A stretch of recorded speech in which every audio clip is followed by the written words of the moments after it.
Olá, meus amigos, bom dia a todos vocês, sejam todos muito bem-vindos a essa meditação. Hoje, nessa terça-feira da quarta semana da Páscoa. No dia de hoje, a liturgia dá continuidade direta ao Evangelho de domingo e de ontem, sobre a parábola do bom pastor, que é inesgotável e a gente poderia meditar a vida inteira nesse Evangelho, pois de fato ele nos faz perceber que pertencemos a Cristo, que Ele é um bom pastor que nos conduz à verdade, nos conduz à eternidade, nos conduz a uma vida plena e dá a sua vida por nós, ou seja, nos custodia de maneira plena, de maneira robusta, e irretocável. Então, esse Evangelho ajuda a gente a perceber como somos amados, como de fato Jesus chama para si o compromisso de conduzir os homens à verdade e o faz, e libertando o homem de todo esse vazio, de todo o despreparo, o desperdício, o despropósito, a insensatez de vida.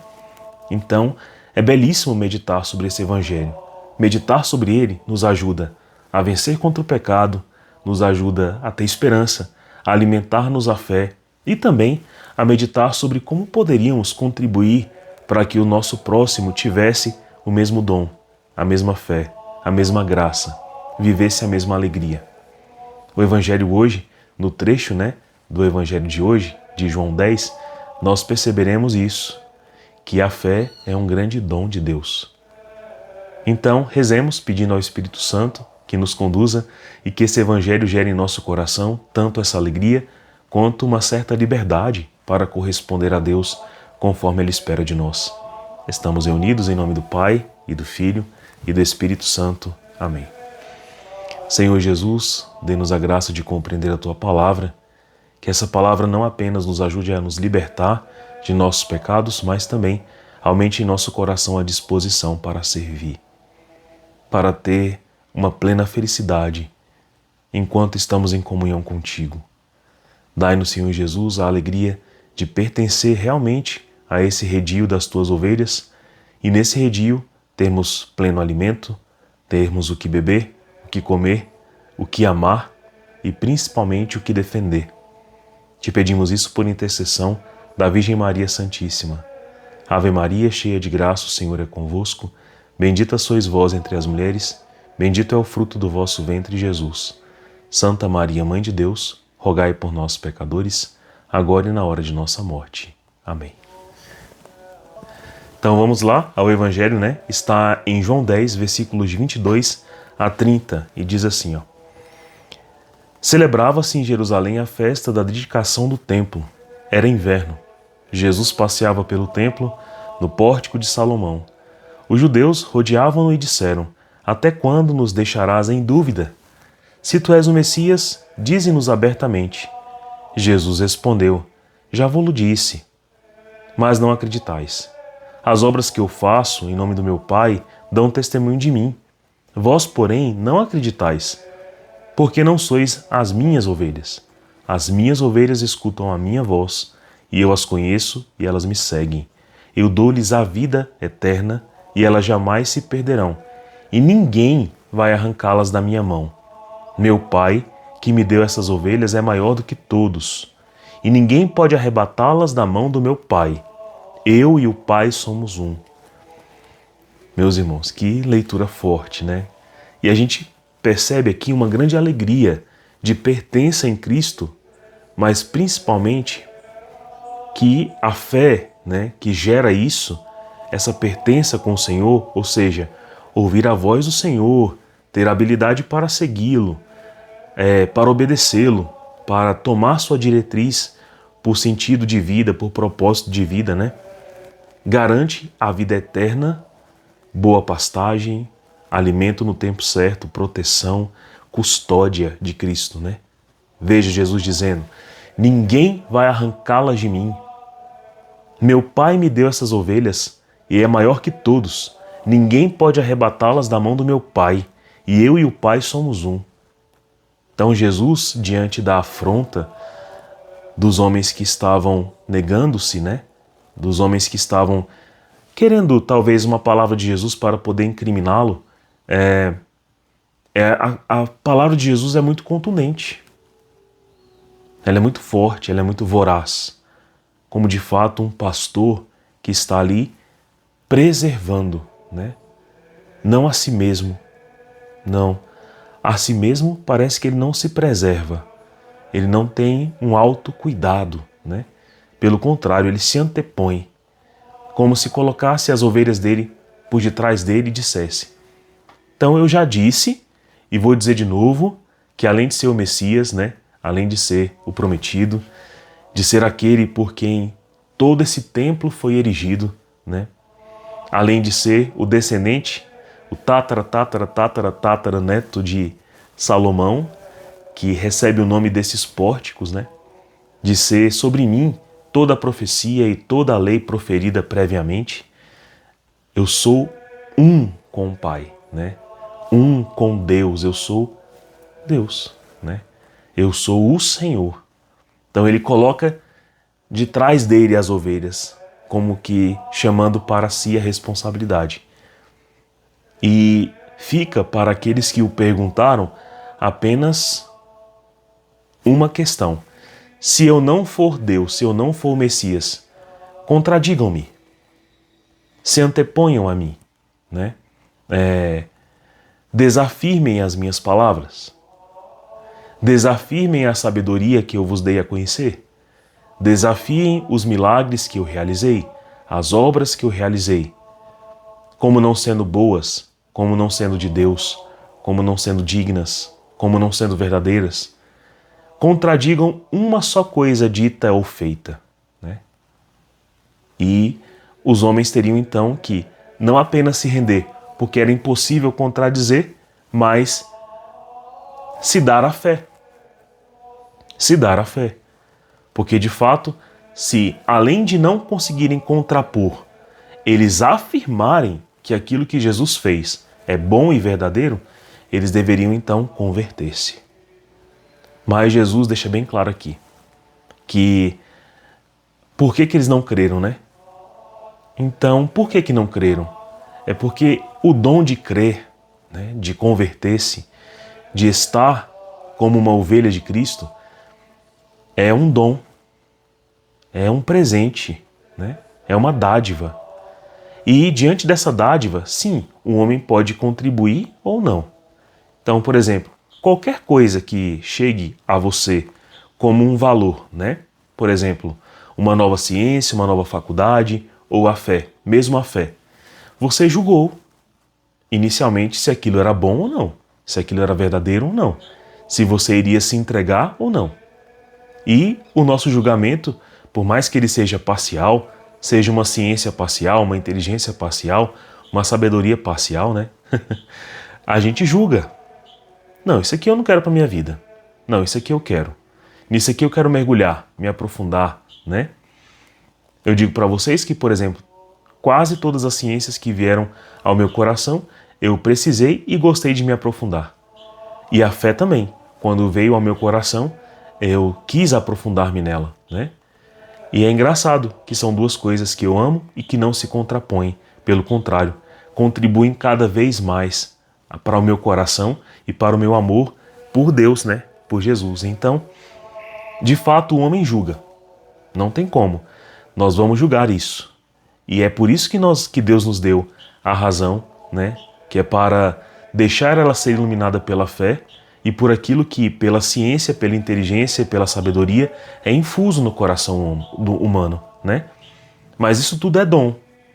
E eu posso, então, abrir-me a esse dom e nele me aprofundar sem reservas, com liberdade, com apreço, com zelo, com coerência, sensatez, humildade, alegria, né? Esperança, com amor, com caridade.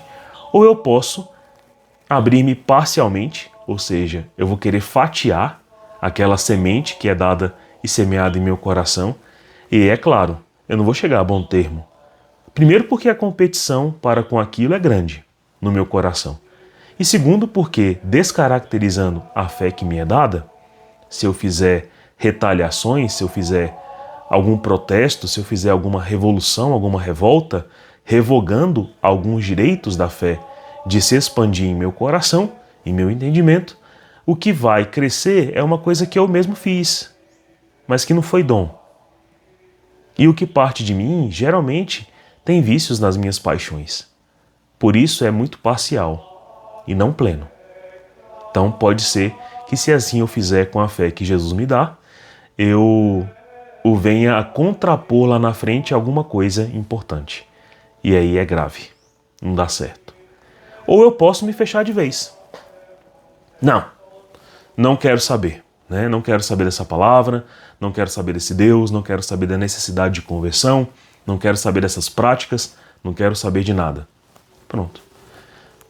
Jesus está dizendo aqui: eu já vos disse, vocês não acreditais. As obras que eu faço, em nome do meu Pai, dão testemunho de mim. Porém, não acreditais, porque não sois minhas ovelhas. Se fossem minhas ovelhas, né? As minhas ovelhas escutam a minha voz, e eu as conheço, e elas me seguem. Então Jesus deixa bem claro aqui que, sim, a fé, né? Esse êxito de estar sobre a custódia de Jesus, sobre a posse, o domínio, a proteção, o conduzir, o alimentar de Cristo, é um dom, mas que é apresentado ao seu coração de uma maneira livre, e que livremente você vai responder. Se sim, amém. Se parcialmente, tenha certeza que esse caminho de meio, de beira, de muro, né, não gera frutos. A competição é muito grande, ela vai se perder. E há de dizer não. O que é certo é que Jesus vai o tempo inteiro semear a verdade, né? Então, Jesus está falando aqui das suas obras, dos seus milagres, da sua palavra, que não foram contraditas, né? Quando foi que Jesus realizou essas obras? O tempo inteiro. Era de manhã, era tarde, era noite, era madrugada, falava, pregava, curava, abençoava, corrigia, instruía, né? O tempo inteiro Jesus aconselhou, deu de si, né? Então o coração de Deus, nessa parte, ele tem uma responsabilidade, ele tem um compromisso, ele se empenha. É por isso que ele fala que eu dou a minha vida. Eu dou-lhes a vida eterna, né? Então Jesus se esvazia, sem nunca se esvaziar. Ele é um constante mantedor desta graça infinita, robusta, que pode chegar ao termo. Quem dera que cada semente que sai do seu coração, e cada semente é capaz de gerar a fé inteira, né? Olha que coisa bonita, em cada parte do corpo de Cristo tem Cristo inteiro. Em cada gota do sangue de Cristo tem Cristo inteiro. Em cada semente de sua palavra existe a fé inteira, né? O Cristo inteiro. Então, quem dera se cada sementinha dessa que Jesus semeia no próprio coração fosse plantada em um terreno de nosso coração que é abundante, que fica ali próximo ao fluxo do rio, né?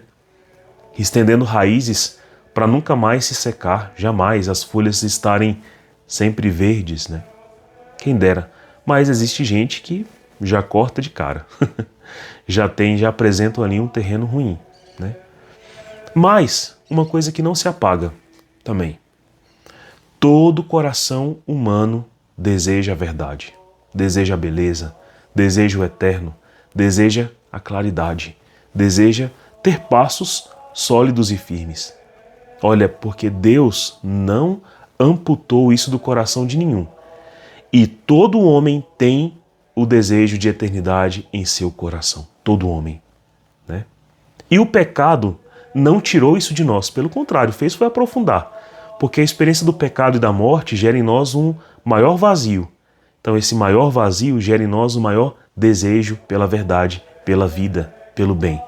Eu não conheci, não conheço e tenho certeza que não vou conhecer nenhum tipo de homem ou mulher que não desejam a verdade, não desejam a beleza, não desejam o que é grande, não desejam paz, não desejam amor, não desejam a liberdade do conhecer, da palavra, da expressão, né? Não conheço, nem vou conhecer. E Deus mantém esta capacidade do homem, então, de não só julgar se aquela razão vai ser a razão de sua vida, de inclinar a sua vontade para lá ou não, mas dá a nós a liberdade de continuar buscando. E mesmo os homens que dizem não ter fé, não serem ovelhas de Cristo, eles não pararam de buscar. Todos os homens que eu conheço, e mulheres, né? Eu digo no sentido geral, continuam procurando. É tanto que até esses homens que foram aqui interpelar Jesus também procuram. Também querem saber, né? Mas é isso que Jesus diz a nós. Vocês são ovelhas ou não? Querem a fé que eu tenho a dar, a manifestar ou não? Dizem sim ou não? E aí, meu irmão, se a gente diz sim, aí é um outro caminho, é um outro desbravar. Tanta coisa ainda tem a crescer em nosso coração. Mas, se a gente diz não, né? A gente permanece com aquele grande vazio em nosso coração, em nosso interior, a ser preenchido, a ser procurado, a ser saciado. Digamos que a gente esteja nessa fase pré-contemplativa, de não ter aceitado o dom da fé, o dom de crer. Se a gente fosse procurar, então, saciar tal vazio nas coisas que se apresentam neste mundo, né? Que coisa, que pessoa, que ciência, que filosofia, que razão, que perspicácia, que coisa, de fato, poderia ser julgada pela nossa razão e pela nossa vontade em serem suficientes para mim e para você.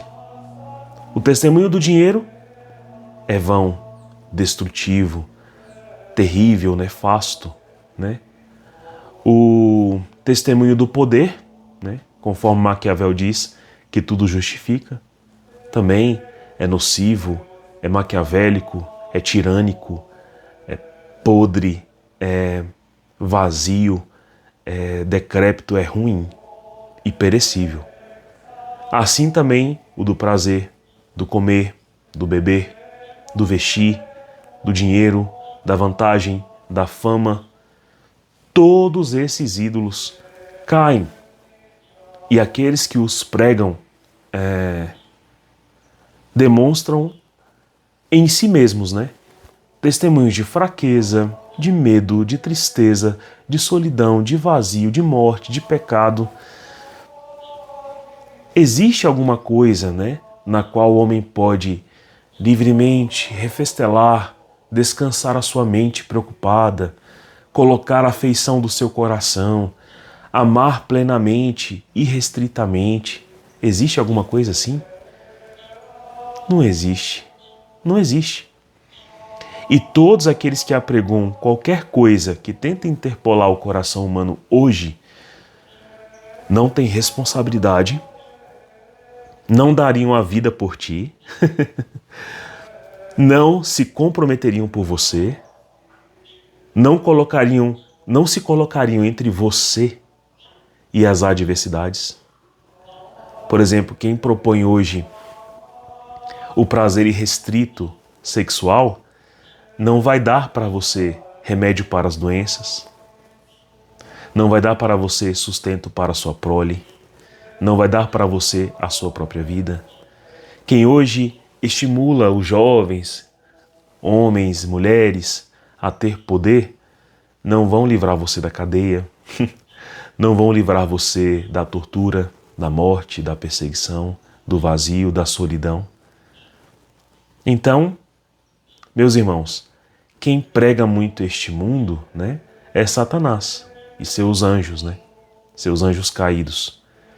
E nunca se verá neles humildade, responsabilidade, compromisso, amor, humildade, recolhimento, arrependimento, perdão. Nunca. Mas naquilo que propõe Deus, Ele se faz tudo.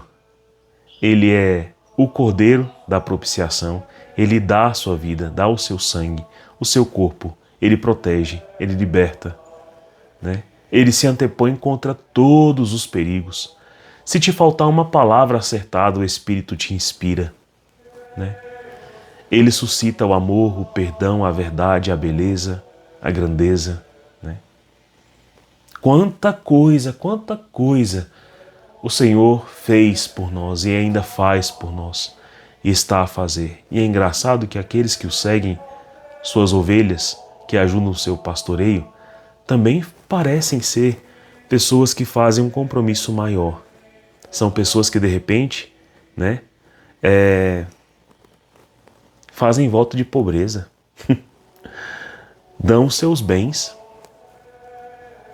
esquecem da boa fama deste mundo, não se importam de serem caluniados e perseguidos. Também vivem a castidade, meu Deus, a castidade. Vivem a pobreza, vivem a obediência, sujeitar-se a obedecer. Meu Deus. Existem alguns que dizem serem ovelhas de Jesus, né? Serem pastores de Jesus, mas que em vez disso ganham dinheiro, fama, né? Não parecem estar dispostos a nenhum tipo de sacrifício pela sua alma, pelo seu bem, pelo testemunho que colocaram na sua vida. E se forem perseguidos junto com você por alguma causa de Jesus, aparentemente fugiriam dali e apostatariam contra o nome de Cristo numa velocidade tamanha. Não se enganem, são malfeitores, são ladrões, como falava Jesus ontem, né? Mas aqueles que seguem Jesus de fato vivem uma autenticidade louvável e uma paz inabalável. Não porque não sentem perseguições e não são ofendidos, mas porque são plenamente consolados de terem escolhido abrir-se àquele dom e jamais se arrependeram de terem tomado tal decisão e tal julgamento um dia na vida. Eu apresento a vocês, por meio desse evangelho, a clareza. Julgue. Julgue se Cristo merece ou não a tua fé.